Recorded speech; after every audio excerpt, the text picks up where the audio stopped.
Great. I'm back with you, Mosima. All right. Yeah. Sure. Am I right that I could refer to you as an educationist and WIL specialist? Does that describe you better? Yes, sir. The educationist that never wanted to be an educationist. Educationist by default. By default. But now you have aligned yourself with your creator's vision for you that was communicated to you by your parents in a subtle way, and you took so long to get the message. That's right. I always say that the angels that visit us, sometimes they don't even know that they are the angels. So your mom did not know that she was the angel to communicate your life purpose to you. No, true. You're right. You're right. Yeah. So I'm a UNISA graduate myself, by the way, and UNISA gave me the taste of the university studies. Although I spent my first years at WITS, which is a completely different vis-a-vis the UNISA way of learning. And people who have never studied with UNISA, I always say I wish they could do that, because I'm sure they have got the wrong perspective or wrong perceptions of what is how does the distance education function. But then, with the introduction of technology now, almost every university now has to learn how to offer a distance education, of which UNISA is a master on it. That's right. So therefore, I would want you to paint to us further how the work-integrated model of UNISA functions, and I'm sure you are aware of those of the physical universities, and maybe how people actually can access that model, and what has been the achievements from your point of view in driving this model, and what your own influence is.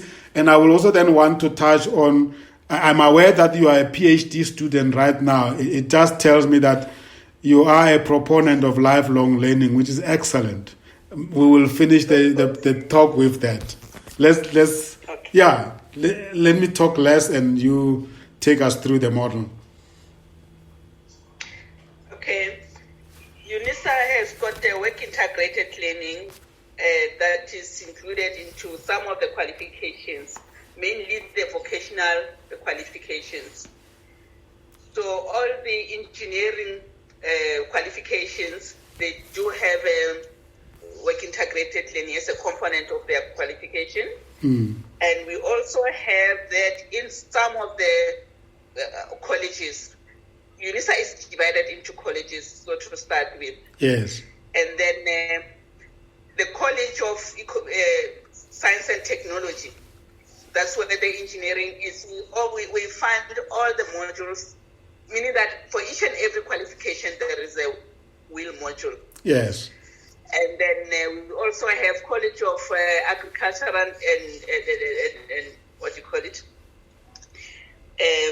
Environmental Sciences. Yeah. They also have almost the WIL modules in their qualifications.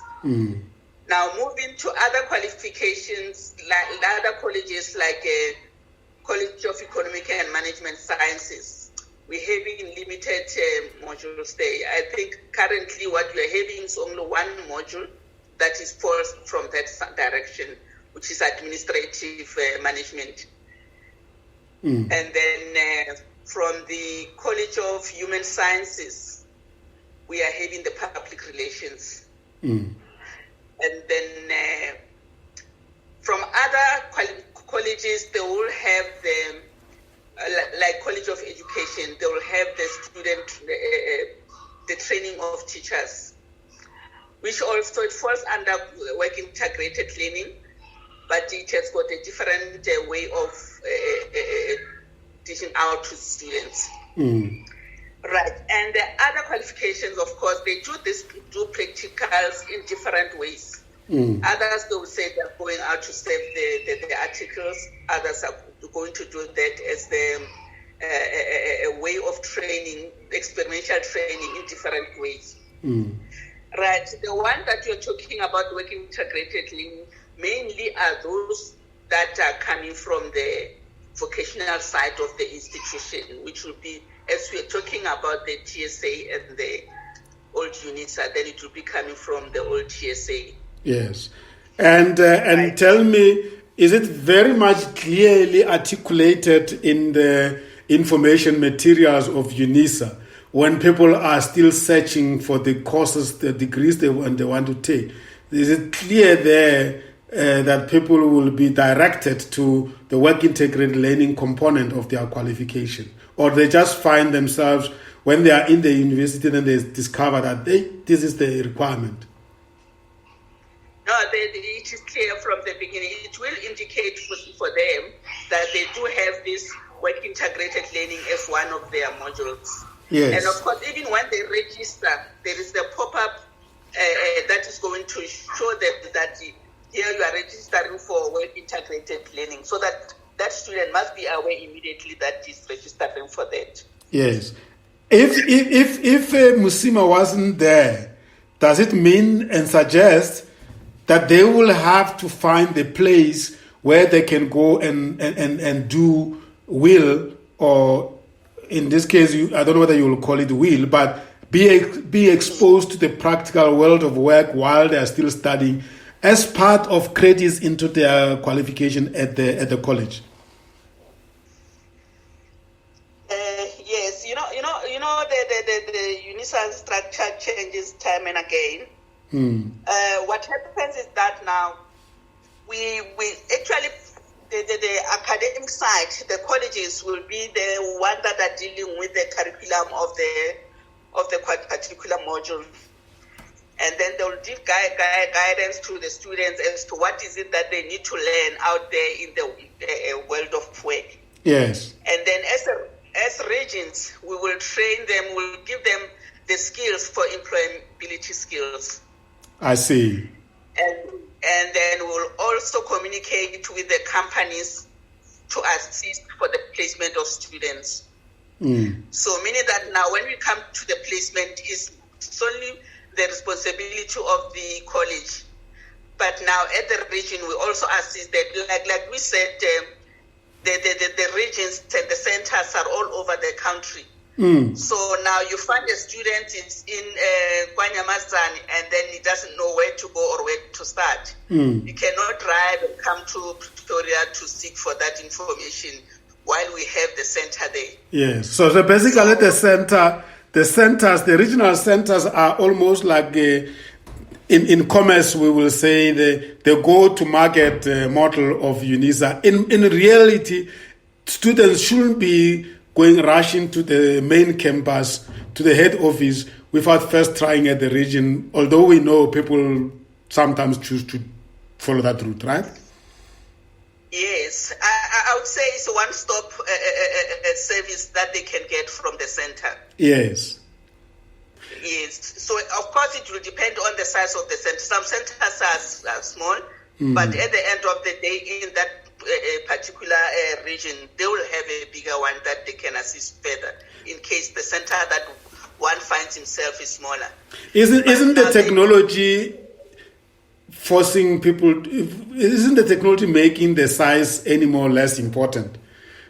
If they have connected, it is supposed to do that.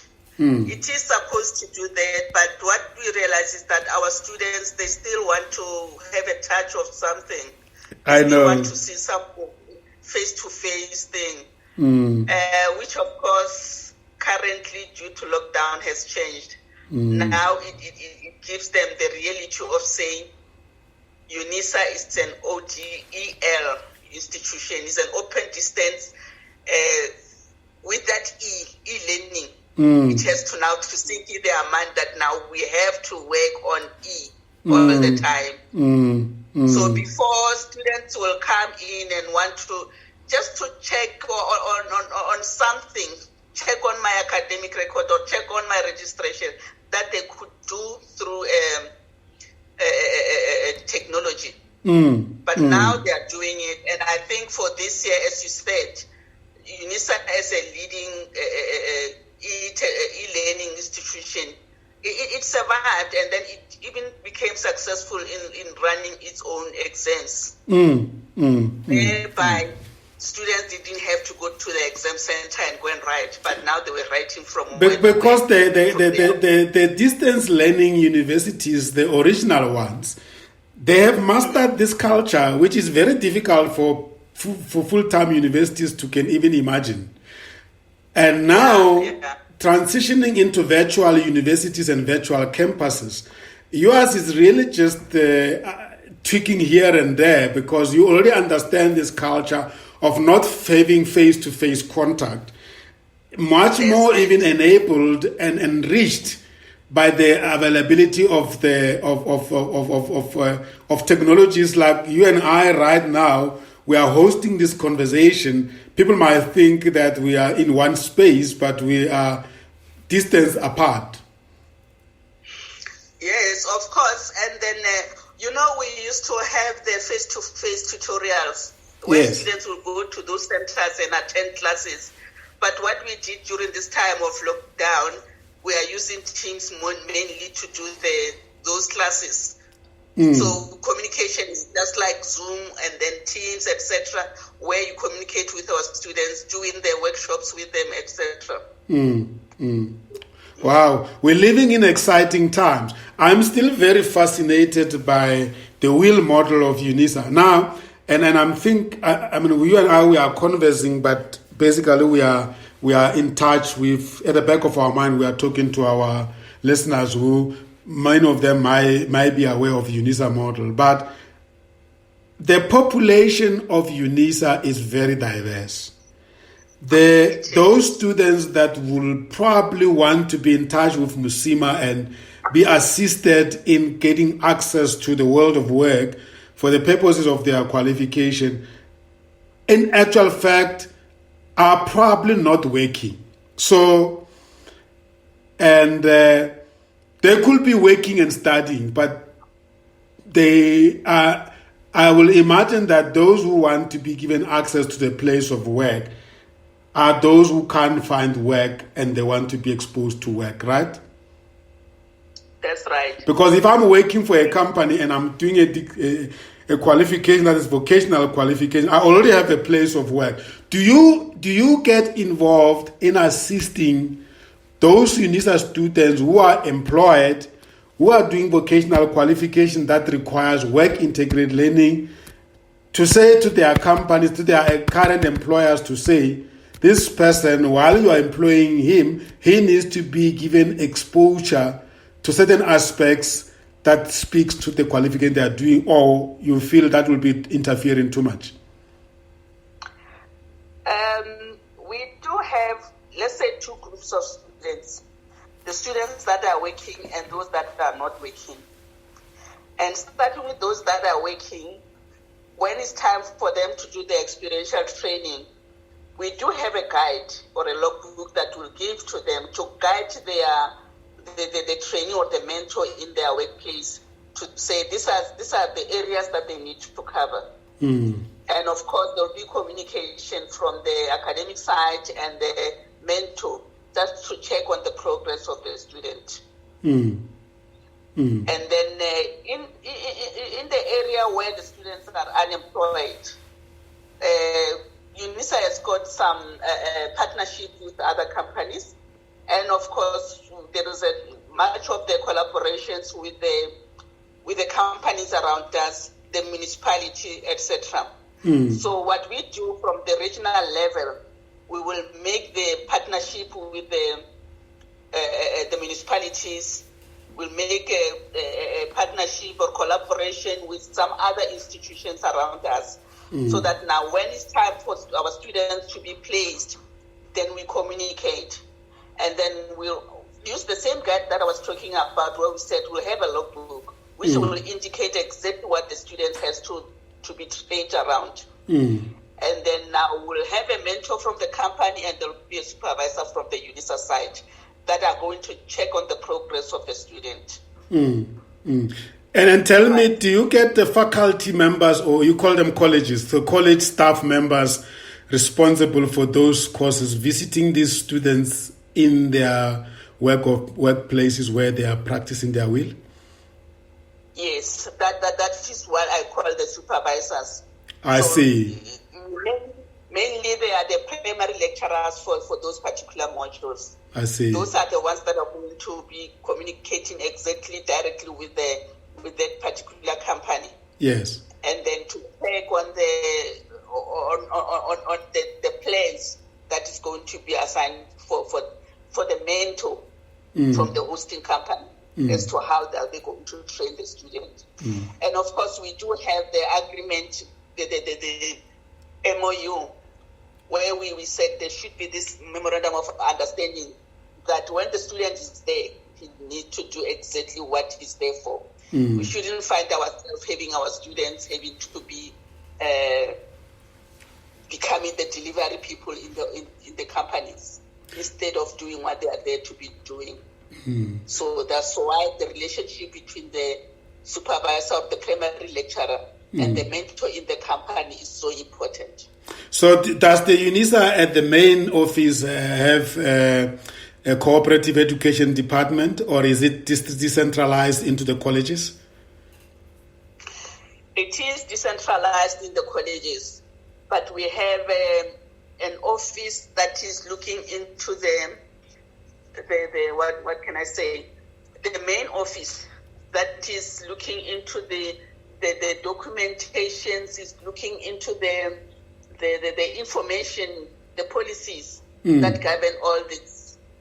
I see. That are in order. Yes. Yes. You know, I'm sitting here and thinking ahead and imagining, and I don't know why I actually had forgotten that there is WIL at UNISA until I remembered about you. Because my view is that UNISA should actually be the number one on the WIL side, because it's such a big university with such big numbers of students. It is so well entrenched in the education system of South Africa, and so well known by employers, and very well represented. You could actually even be having WIL being applied overseas, because you have got overseas students. I don't know whether I'm just dreaming, but no, we do. I actually don't see any university out competing you in terms of we should be having out of 3 UNISA students doing integral in every single country in the country, even the small businesses. Yes, you're right, especially when I'm talking about the employed. Remember, the ones that we're talking about that you said they might be even overseas. Most of them are out there, they are working there. Yes. And then now for them to be completing this module of work integrated learning, it will be much easier for them because they are there. Yes, I think UNISA is working on that. Like I said, it has got this partnership with the different organizations. We should be growing bigger. But most of I think maybe it's how they classified the work integrated learning. Like I said now, the work integrated learning in this case is more into the vocational modules. But now those other modules that we are talking about, for instance, looking into the social work is one part of the qualification that needs the practicals. Yes. The students will go to the community, will go to the organization in the different communities and do their practicals, of which is part of the work integrated learning. And if we have to look into the volume of the work integrated in UNISA, I would say it's big. If we have to include the students that are doing the teachers training, the social workers, as I'm saying, because those are the big colleges where they're having a lot of students. And those degrees are traditionally anyway built on that model. Yes, right. Yes, yes. I hear you. So I understand that. So you have a certain community of students that they are not traditionally based on this model. So those are the ones that need your intervention, I guess. That's right. And so, I was speaking to your colleague in the sector from MUT, and I requested that she takes us through the logical steps of becoming part of WIL at their university, because we must not assume that somebody who has never entered the studies know what we're talking about. So we must always take people along. So if I'm an aspiring UNISA student and I'm hearing you talking and I'm very fascinated about these options, I want to start now. What are the logical steps until to a point where I'm a WIL student? Because I like this concept, I am a WIL student, meaning that I'm embedding my learning journey on a WIL model. Because it's a choice, isn't it? It's a choice. Nobody forces anybody. Yes, it's a choice. It's a choice. Fortunately, what you are having, we do have the counseling department that is assisting students in making a choice in their qualifications. So each student visits that center and then they explain to the students as to what qualification we are having, and of course assessing the students, as we were talking earlier on with me, to say, do you have guidance? And then in this case, yes, I said they do have that guidance that will they will assess them and assist them in choosing their qualifications. I see. And of course, they will explain to the students as to these are different qualifications that we are having. This qualification has got this for 1 to complete, and then coming to, let's say, the work integrated learning qualification, they will also explain that this type of qualification, it has got this module, this element that will need you to go to the industry and have the training or experiential training for you before you can graduate. And then if you haven't done that part, then it means you are not going to be a graduate. So that the student must know that if I miss that part, I'm not going to be a graduate. I can have all the modules, but this one will keep on standing out to say you are not yet work-ready graduates. That's how I want to address them. Yeah, and so it's very similar to the traditional trade center practice where you study, but until you have done your trade test, you can't qualify. You can't graduate. Yes, right, yes. And of course, one other thing is that UNISA realized that now, so in some qualifications, you find that students are struggling to get placement. Of course, as you said, we do have a lot of institutions around. We have a lot of contact institutions that they place their students. All they need the companies. And in a case where we are failing to get the placement because students are many there, then it might be a problem. But now, what is fascinating from the College of Engineering and Science, they came up with this simulation thing, and then they developed they do have the what you call it, the labs. Yes. That they are training the students there. So it means now the students, if he fails to get the opportunity from the nearby company, then he can go to the laboratory and do the simulation of what he has to do. And of course, that also is really assisting the students a lot. So if I'm an employer and I hear you talking and I feel this, perhaps the UNISA model is what speaks to the nature of my business, because it's very flexible. And that's one of the reasons why people study through a distance learning, because it allows an element of flexibility. And then I want to register myself and my company as ready to receive a WIL student. What must I do? You can communicate. You look into the area where of your interest, and then we communicate with the college, the relevant college. At the main office. And then at the main office, yes. You can also go to the region if you don't know where to start. The centers will advise you and then get you the contact person of those colleges, as to say these are the people that you can talk to. And then now you can start, and you can start your talks with them and registering yourself there, or even your employees. You can register them there with the institutions to do their work, to improve on what they are doing. Remember we said earlier on, we talked about the lifelong learning. Yes. Which is very important in this case. Yeah. UNISA has a very big alumni community.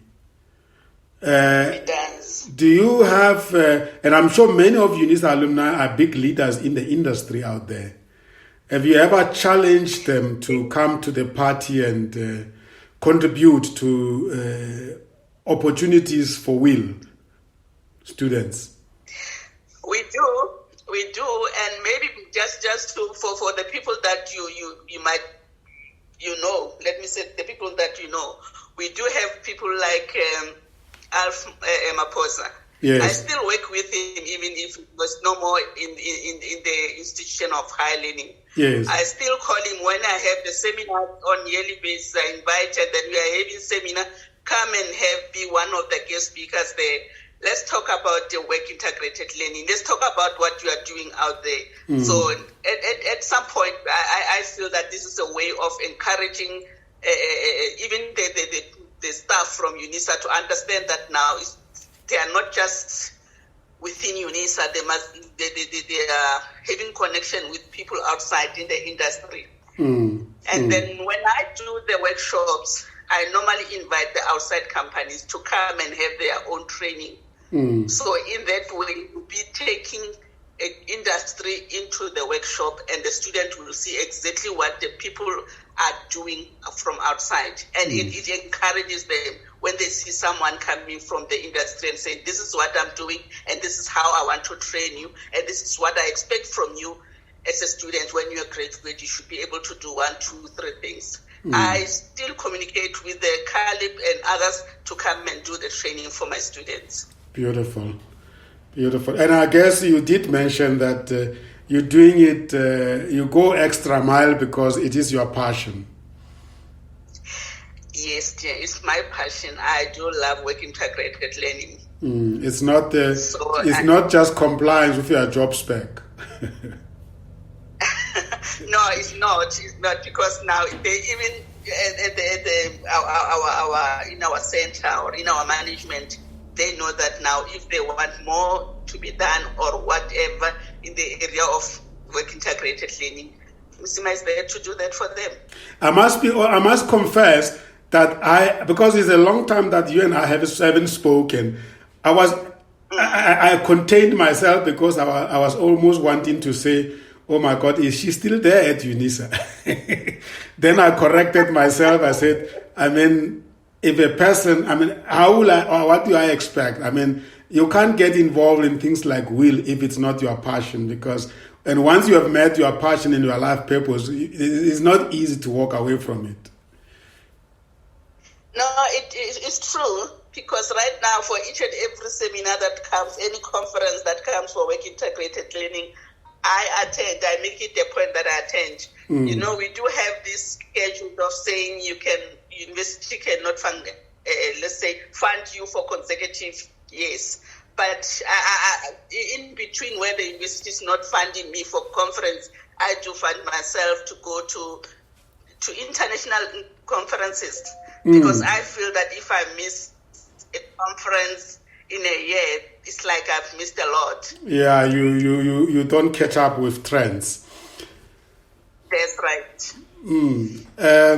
Sure, beautiful stuff. I am really excited about the work you are doing. I just wanted to make sure that we have this conversation so that people understand that this options exist, and we are making such big impact. So, and of course, you're talking about UNISA, but we must remind ourselves that you are in a region, so we must not underplay your region. So, where is your region located? Your center, physically? My center is located in Johannesburg. Yeah. We are around County Square. For 2019, we didn't have a center because we have to change the building that we're using because of the OHS matters. Then right now we are busy with it. I think it will be reopening in September. So it is around Gandhi Square. It's 120. What is that street? Fox Street. 120 Fox Street, and that's where Gandhi Square is. And are you occupying the whole building? Are you occupying the whole building? Yes, we occupy the whole building. And we normally, the type of buildings that we are looking at, in most cases, we don't want to share with the other company because we do have a lot of students that will be moving around. Yes. And what facilities are at the center? Parking, restaurants, business centers, printing, telecommunication stuff. What is available there? The Gandhi Square is where there is a terminals for the buses, of the metro buses, and then we do have a lot of restaurants around there. And then in terms of printing, for our own students, we do have our own facilities for students to print. We do have, as a center, we do have the registration department, where the people that they want to join UNISA, they can come and inquire about that as to how they want to register, what qualifications they want to register. We do have the registration staff that will assist them. And we also have the counseling department that will assist them through as to understand exactly how is UNISA operating. And then from there, we do have the library. All the books are there, even though now we're starting to be more on the library side. But we do have the library that assists students in all the ways, training them as to how they do their search, how do they find the books, etc. And then we have the academic support. And in academic support, we do have the computer labs, where students will be trained in different ways, where students having some of the modules. UNISA used to have the modules where they will give you the study materials, etc. But now they've introduced a lot of online modules. So the students, our students, sometimes they do struggle in understanding what is the online modules. So we have from our staff from the computer lab that are training them to know how to go about with the online modules. So, and then the other part of the academic, it will be facilitation of learning, where we'll be taking the students, we're having face-to-face tutors that they'll come on Saturdays. And then in some areas, we find that we do have the tutors during the week that comes, and normally it will be after working hours to accommodate the students that are working. We start the classes from 5 to 7, and then to assist our students in the certain group of modules. The thing is, we are having a lot of modules in UNISA. We cannot offer all of them as classes. We're only looking at we call them high-risk modules, where we find that most of our students are struggling. So we'll have that type of classes for them on weekdays as well as on Saturdays. And then the other thing, we are having the academic literacy centers, where we are having the facilitators to assist students to understand the materials. In some cases, you find that, let's say it's a first-year student, and then you just have this big package of study material, doesn't know where to start. Now, the academic facilitators will assist the students as to where do you start with these materials. And that's where the time management comes in, the planning of their studies comes in, and then a whole lot of training skills as to what exactly as a student of UNISA you need to do and you need to expect. So all these functions are in one center. So it means now each and every center has got that.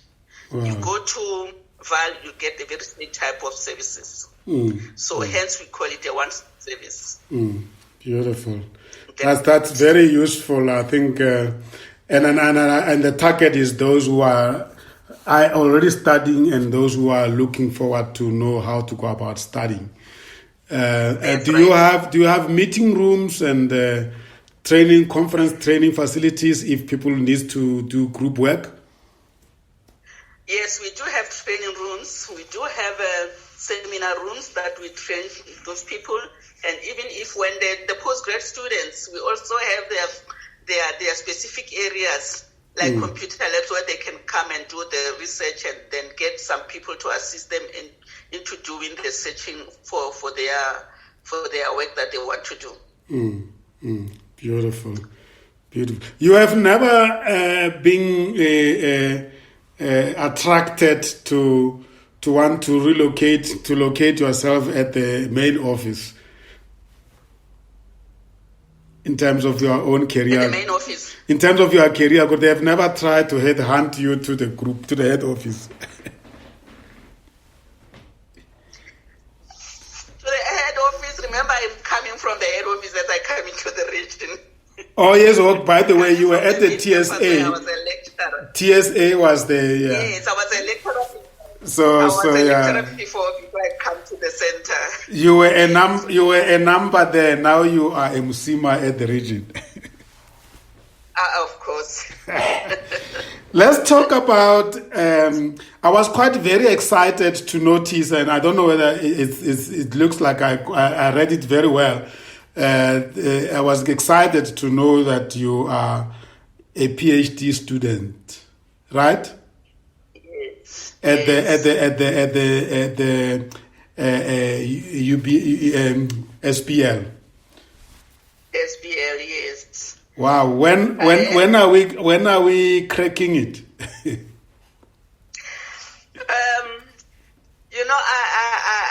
Okay, let me start by saying yes, I am the PhD student, and then doing the business leadership, and then I'm focusing like I said that my passion is on work integrated learning. Still, my topic in this is still a work integrated learning. I want to see the leadership to come up with a leadership framework that will enhance this work integrated learning.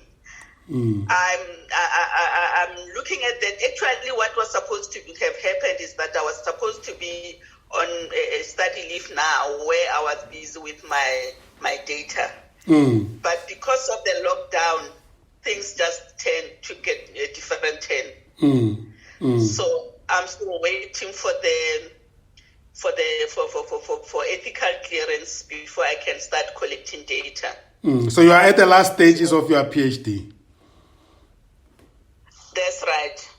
So if things didn't change from March as we are in lockdown, I think I would be maybe having finalized to have the data now, just doing the analysis of my data.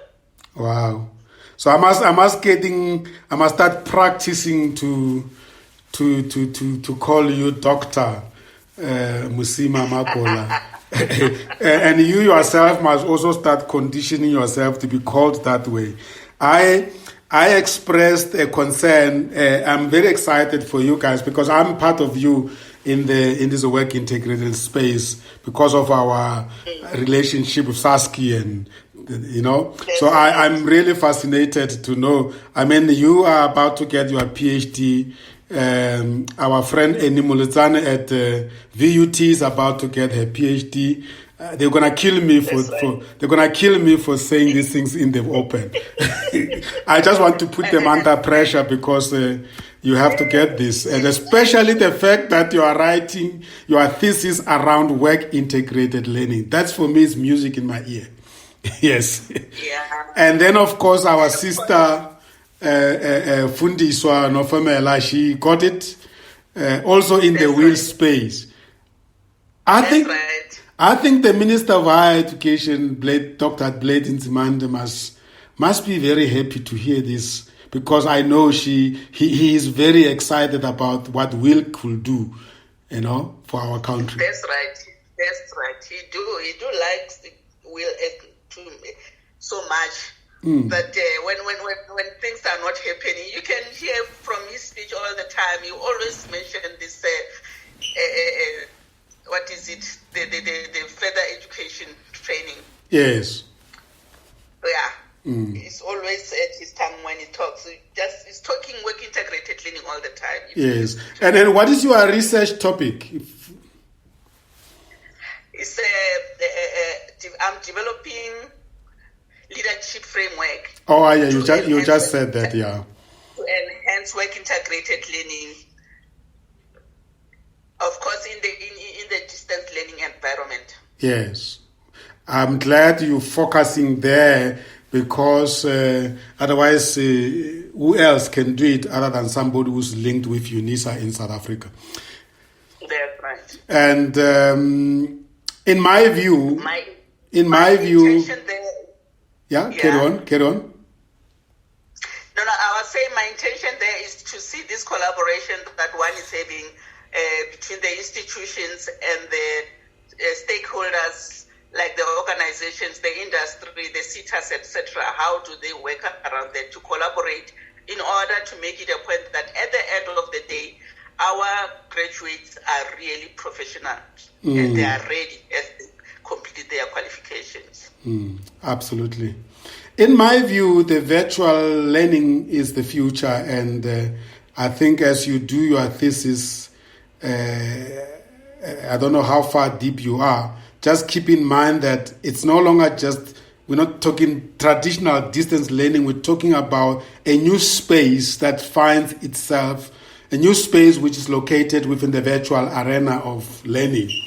And how do we make it very practical that then the work integrated learning is brought into it? That's right. No, it's true. So one is looking into that to say yes, as you correctly saying so. It's no more a thing of saying it's a contact, something that we come to face with. It's like when I'm talking about having to collect data.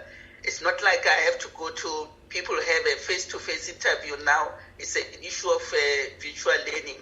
And of course, our students as well, we've got to make them in a way that now they understand the virtual learning as to how is it going, how they should grow into it. Absolutely. Man, this is beautiful. Music in my ears. I'm glad that you are as passionate as before. I've always had some insightful conversation with you, and I'm glad you are still bubbly about these issues, and the fact that you are writing a thesis on them. It's great stuff. Let's reflect on our conversation.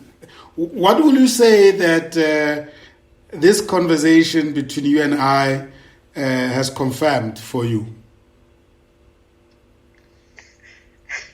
It has confirmed that I'm an educator. Yeah, once an educator, always an educator. That's true. Yeah, of course. It also makes one to understand that now the being educator, it doesn't stop at some stage. It goes continuously. And then right now what one is doing is that I'm educating at different levels. Absolutely. And you're taking to the highest level now, because I think your research work is definitely going to be very insightful, especially in this country where we're having so many unemployed graduates, which is communicating wrong messages to the systems. That's right. And any aha moment, at what point during our conversations did the penny drop for you?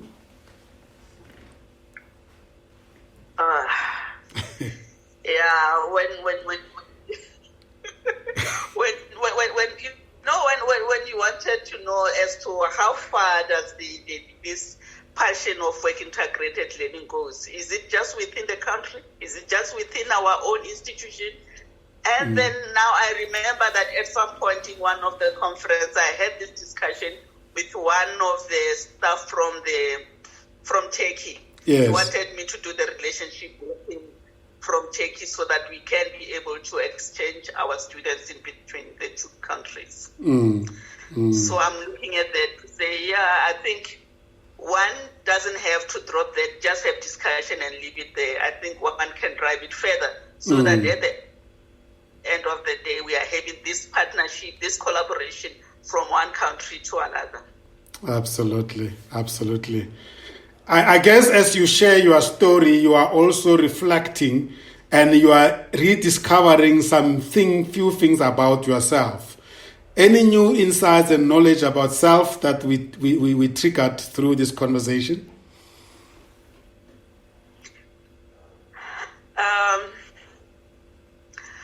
I think what you triggered is that I can do more. I can explore more of the things that were just lying down there that one wasn't paying attention to. We can build something for this country, especially for this work integrated learning to the level where the government or where it's not only for the students that has graduated to be ready for the work, but at the same time is to improve the performance in the environment of work, the marketing side of it, the type of the what you call the labor that companies will look for will be the work ready labor that will really work on their they'll assist them in cutting costs on their training as a new member of the company. Absolutely. Because students will go there trained already. And I guess, yes, indeed, it will contribute to our global competitiveness because everybody else in the world is doing it. That's right. And also people like yourselves that are taking it to the PhD level, that could be a very valuable information and material for our lawmakers, and policy leaders, developers, yes. When you have researched something, it becomes very much reliable content to share with policymakers to influence the direction of our education and of course, collaboration with the industry. That's right. Yeah. It sounds like I'm in a coaching session, but what are you taking home with you? If this was a nice meal in a restaurant and there's somebody at home who must taste it, what is it that you're bringing home with from our conversation? Our conversation really, there's a lot that you talked about, and there is a lot that we made one to open up the eyes and to understand that what you do on your own corner, it doesn't end there. It can go further. I mean, what you said about the things that one needs to how far does one need to grow, and then how far does one need to self-actualization? What is it that self-awareness things, the skills that one has? What is it that you can share with other people around you? So as we are talking, all those things came out to say, yes, it's not only the work that I'm doing at UNISA just to, at the end of the day, close the books and say the day is over. It's something that one can carry even to the community. Like you said, when was the last time when you visited the schools that you were there at some point?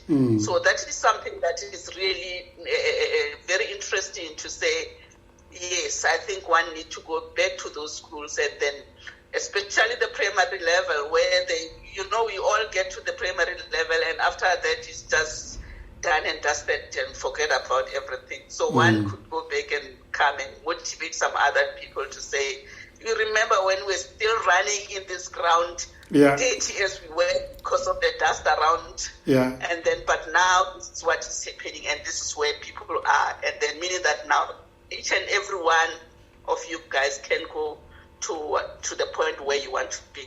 Yeah, absolutely. And being the proponents of the lifelong learning, we are forever and we will forever be work in progress. We are never done as long as we are still alive. Once we reach a point where we think we are made and we have arrived, that's the beginning of the dying of the society. Definitely so. Definitely so. So, and I do believe that there is no one is not prepared to see that dying of the society. So the society has to keep on moving, and then of course we have got to keep on having that long life learning. Absolutely. So as the conversation transformed you, what are the new behaviors and practices that are you going to implement going forward? I'll have to check on my approach to what I've been doing, and then maybe not just confine it in one specific area. Just try to spread and share with the people around me and do more of, meaning that I shouldn't just work according to the specification. I must go beyond that. Absolutely. And my sister, I want to say that you mustn't think you are many of you, especially when we speak about gender issues and when we speak about women leaders in business or in academic world. And sometimes when you are made like you are, you can think that there's many Mosimas out there. The gap is still huge. Okay. And you have to wear that cap of women leader very, very transparently and be intentional about it. It is many other people. I don't know how you did it, and I'm sure people are saying, sure, I need to get a hold of Mosima because I don't know how she managed to be a mother and a wife and still do what she's doing and now doing a PhD. My goodness, I need to talk to her. You understand what I'm trying to say? No, I get you, sir. I get you. So, yeah, great stuff. So how do listeners get hold of you?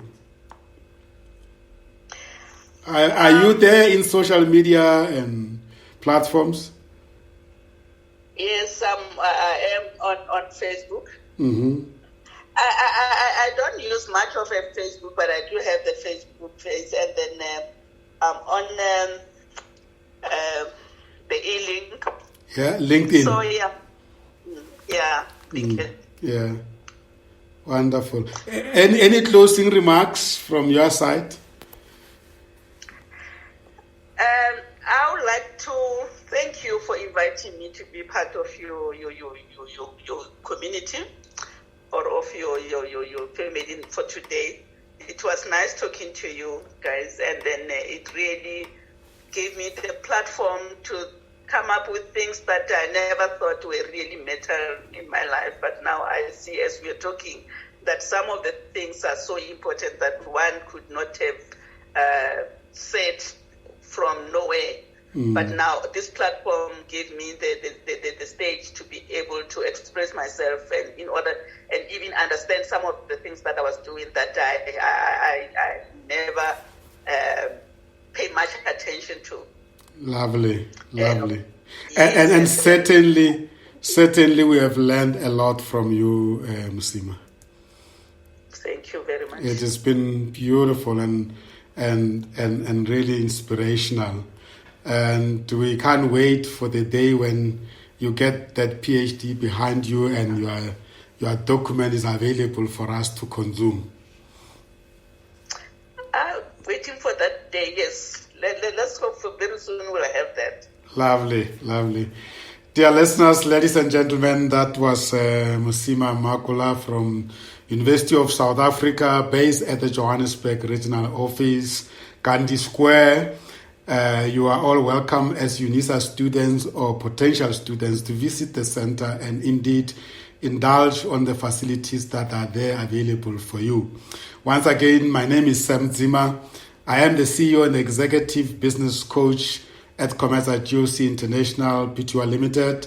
Visit our website www.comesa-goc.com. Of course, you are welcome to either become our individual or corporate member of Comesa Friends and Supporters Club, NPO. That can be done online, the application.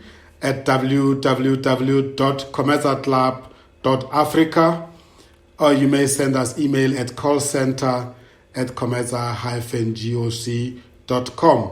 That was our professional series at Comeza Radio Africa. We thank you for tuning in. We are looking forward to welcoming you at our next broadcast. For now, we're saying goodbye, take care, and be safe.